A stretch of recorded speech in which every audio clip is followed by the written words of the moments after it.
about our organization because a lot of you aren't familiar with what we do. We're based in DC. This is one of our few programs in Bangladesh, and we hope to expand on our programming activities in Bangladesh. So we're a non-profit, non-partisan organization. For over a decade, the organization has been active in promoting dialogue between the U.S. and Bangladesh. We regularly host a lot of government officials coming from Bangladesh to the U.S. and also when U.S. officials are going out to Bangladesh, we host them as well in order to orient them to the country and so on. We had a reception for Jim Moriarty, who was here as ambassador before Ambassador Mozina, and we also had the opportunity to host Ambassador Mozina earlier in the summer. So besides hosting these dialogues, we also try to influence policy because we feel that Bangladesh needs a voice in Congress and in U.S. policy making. For a long time, we didn't really have this voice, and within the last 5 years, we've actually done a lot of work influencing trade policy, economic aid policy, development, and climate change issues. And a lot of times, members of Congress are very unaware of Bangladesh, where it is, or even if they are aware, they'll hear a lot of the sob stories, cyclones and floods and so on, but they don't really know about a lot of the bright spots. So we try to also provide a more balanced picture about Bangladesh so that policies can be a little bit more balanced towards us as well. And aside from that, we've also hosted a lot of civil society and private sector leaders in the US who are visiting from Bangladesh. A lot of times we try to showcase the exciting things going on in Bangladesh, the development prospects and so on. Last year, we had the opportunity to host the Bangladesh Brand Forum delegation. Bangladesh Brand Forum has also been helping us with this event, and they brought a very impressive group of entrepreneurs to DC to meet with policymakers and so on, so we were able to host them for that. And we also look forward to hosting some of you if you're planning to visit the US, please let us know. We happen to sort of have space for roundtables and so on, so we can definitely do that. So in recent years, some of the policy work that we've done has actually been carried forward by the Congressional Bangladesh Caucus, which USBAC was actually instrumental in setting up, along with others. I think BEI was, Ambassador Saban was part of that too, and Shabir Ahmed, our chairman, he played a key role in setting up the Congressional Bangladesh Caucus. It was run at the time by 31 members of Congress, and Congressman Joseph Crowley has been one of the leaders in the caucus. So you need a constituency for Bangladesh really in Congress to move policy forward, which is what we try to do because a lot of times people won't listen until there's a caucus focused on a specific country. So that's our audience. We go to those members first and then they champion the policies that we're trying to carry forward. In terms of trade and development, we've worked with a number of partner organizations, Oxfam and Center for Global Development, Women Thrive, these are some of our partners in the US. And otherwise, it's really difficult to move any sort of development issue forward if you're not working in the coalition. So we've been very lucky to have these great partners with us. One of the things we've worked on is try to get Bangladesh better market access to the US market. Right now, we're getting a program called GSP, which provides some partial access, but a lot of our products are excluded. And we're coming at it from kind of a development standpoint. I know that the industry here really wants that too, but we feel that the women here have really benefited from this industry, and we've seen the social change right in front of our eyes. A lot of women coming from villages going right into the factories. And we feel that if you have lower tariffs, you can actually create more employment opportunities for women. So that's something we've really worked on for a number of years. And Bangladesh actually faces more tariffs than other LDCs. All the other LDCs, the least developed countries, get duty-free market access, especially in Africa. But the Asian LDCs don't really get that. So we're trying to increase market access, but also how USBAC is different is that we have actually proposed linking labor standards to trade. So if countries improve on labor standards, they get incremental access. And this is something that's worked really well in Cambodia, where the more Cambodia improved in terms of labor standards, the more market access they got, but incrementally, not all at once. And it's really sort of changed the game in terms of labor standards there. So we've actually worked on proposals that ended up in legislation reflecting that, along with Congressman Joe Crowley and Jim McDermott. And then we've also done a couple of dialogues on labor issues. So I just want to highlight that because I know this has been in the news a lot recently with the Tazreen fires.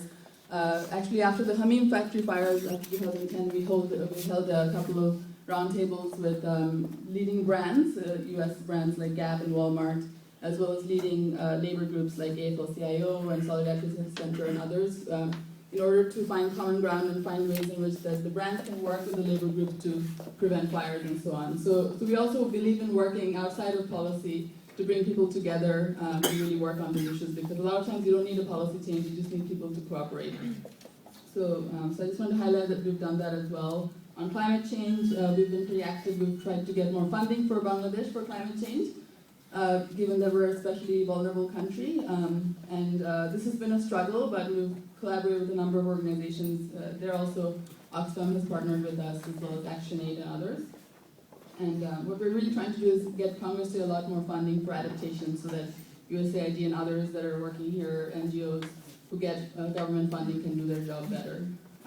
And in all of this, we actually are looking for more diaspora engagement. A lot of times we've actually worked kind of under the radar, working with specific people who are relevant in the right committees in Congress and so on, working with the State Department. But we'd like for Bangladeshi Americans to also have a voice in development issues.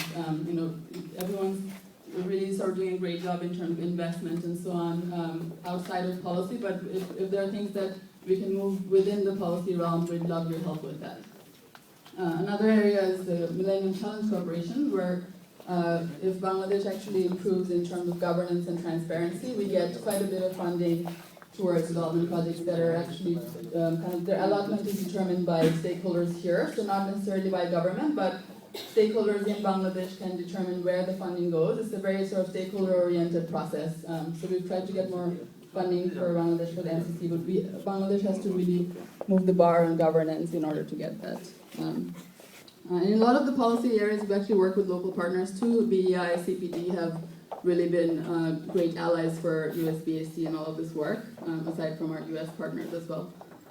This is a new initiative for us, the Global Diaspora, the engagement project. It's in line with the State Department's Global Diaspora Initiative, and we've encouraged the diaspora to get involved in our policy work, but we'd like to get the diaspora to sort of really engage more in Bangladesh with the leaders here, so that they can start thinking about sort of long-term collaborations, joint ventures, ways in which they can do investment facilitation, trade. There could be possibilities for idea sharing, for entrepreneurship, knowledge sharing, technology sharing. The possibilities are endless, as Ambassador Mohiuddin pointed out. So we're really kind of looking to open the doors for that through events like this. So thank you all for coming for this event, and we hope to keep you engaged for future events like this. We had this earlier program with Ambassador Mohiuddin about US-Bangladesh relations, and today is another opportunity. Feel free to talk to him about your views and your input and so on, and we hope that we can be an intermediary for that as well. And we'd like to really explore the full potential of the US-based American Bangladeshi diaspora in both diplomacy and development through this project. And as far as the people today that are here goes, we have a wide variety of sectors that are represented. We have IT, finance, healthcare, energy, development, law, lots of different areas. And we've tried to attract people from who are Dhaka-based, who also represent the same area. So we'll have some breakout sessions later on. You'll have a chance to really get to know people who are your professional counterparts and exchange ideas.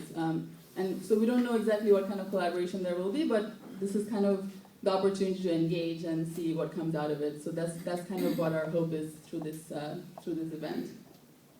And also, Mr. Ahmed didn't do that earlier, but it was his idea to actually float a day called Probashi Dibosh, Diaspora Day for Bangladesh. India has done this, and I fully agree that something like that would really sort of mobilize people to do something like this, an event like this, or other events that would really kind of catalyze the diaspora's expertise and so on in future years. So if you have a day that everyone can come together, or a few events around that day, that would be great. So your support for that would be critical. Maybe we'll float an online petition to get you all signed up for something like that.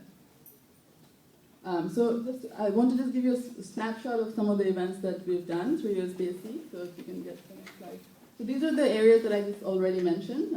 So we enhance dialogue between the two governments. We also foster collaboration and understanding between the US and Bangladeshi private sector and civil society. Policy advice and advocacy I've already spoken about, and this is our new kind of area of engagement now with the diaspora. This is an example of a congressional event that we had on smart power and trade policy, sort of tying development goals with trade policy. Some of the think tank experts are there along with Congressman Crowley. Next slide. This is a co-delegation that USBAC actually brought to Bangladesh with Congressman Jim McDermott. This was the first co-del that came to Bangladesh, actually, the congressional delegation. And Mr. Ahmed and others here, including Mr. Soban, were actually very instrumental in that. And this is really what helps policymakers pay attention to Bangladesh, if they can pay a visit here and see all the possibilities that are going on. And we can really be the next Asian tiger, but only if there are also policy privileges that we get. So I think that visits like this are kind of key to getting people more oriented towards Bangladesh's prospects. This is another event we hosted when the Bangladesh Brand Forum delegation was there with Assistant Secretary Bob Blake, Assistant Secretary for South and Central Asia. We hosted a congressional reception. And then this is another shot from the same event. These are the delegates that we had from the Bangladesh Brand Forum. This is some of the members of the Congressional Bangladesh Caucus visited us. We had about 4 or 5 members from the caucus visit us, which means that there is attention. There is, people do care about Bangladesh. They spend time. These members of Congress are very busy, but they'll come to some of these events and they'll listen and they'll sort of try to move some things forward in terms of Bangladesh's development. And we also have a great partner in Johns Hopkins SAIS.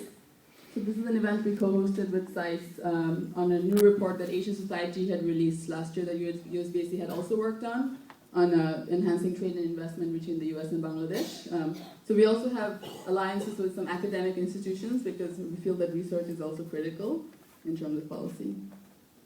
That's another event with SAIS where Foreign Minister Dipu Moni visited us. This is an event on climate change that we hosted with ActionAid and Oxfam America. Lisa Friedman, she did a 3-part series on climate change, so she was one of our speakers.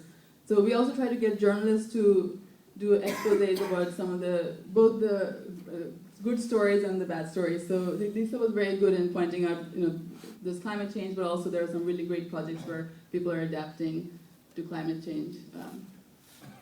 And this is an example of a letter sent to Congress with other organizations pointing out that we cannot cut funding. With the recent budget deficits and austerity measures, there have been a lot of funding cuts for development programs, so we try to also hold on to the funding. So we've tried to form partnerships where we can hold on to congressional funding for some of the programs that we have here.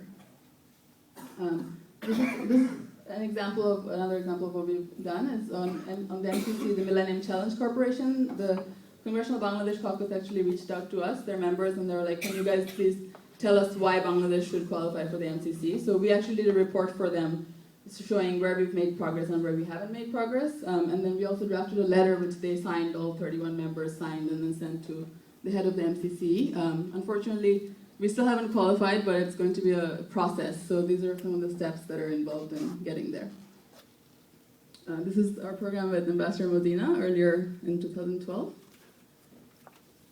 So the USBAC's founders, we've had former ambassadors to Bangladesh, former US ambassadors to Bangladesh, as well as the Bangladesh ambassadors to the US, being involved. They were involved in the founding with Mr. Shabir Ahmed, and there are a few other Bangladeshi Americans who are involved as well. But in the future, we'd like to also involve you, and there were the founding committee. They did a great job laying the groundwork, but we're also looking for the involvement of the diaspora and really sort of expanding our work and so on. So this is our team now. We have lots of volunteers who help us regularly with our programs. These events take a lot of time and a lot of effort. People kind of devote time outside of their regular full-time jobs to really help us pull a lot of these things together. And this is a book recommendation for those of you who are not believers in the power of the younger generation. So this was written after Obama came to power. So this shows sort of the power of the millennial generation, the people who are younger and hooked into technology in terms of making social change. So it's a great book that talks about the power of this age group, and we're hoping to really involve the Bangladeshi diaspora.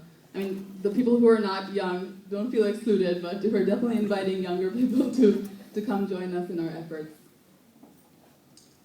So we have a Facebook page and we have a website. Feel free to check us out. If you like us on Facebook, then extra points. And you can follow regularly what we do. And we have some calendars outside, and those are available, I think, for $5 or $10. I'm not sure exactly how much they are. But the people outside can tell you how much they are. But feel free to pick one up if you like. A lot of these things are done to also defray the cost of events that we have as well. So that would be helpful if you could do that. So thanks very much, and I look forward for everyone to really engage today, and feel free to let us know how we can help you get connected to the right people as well. Thank you.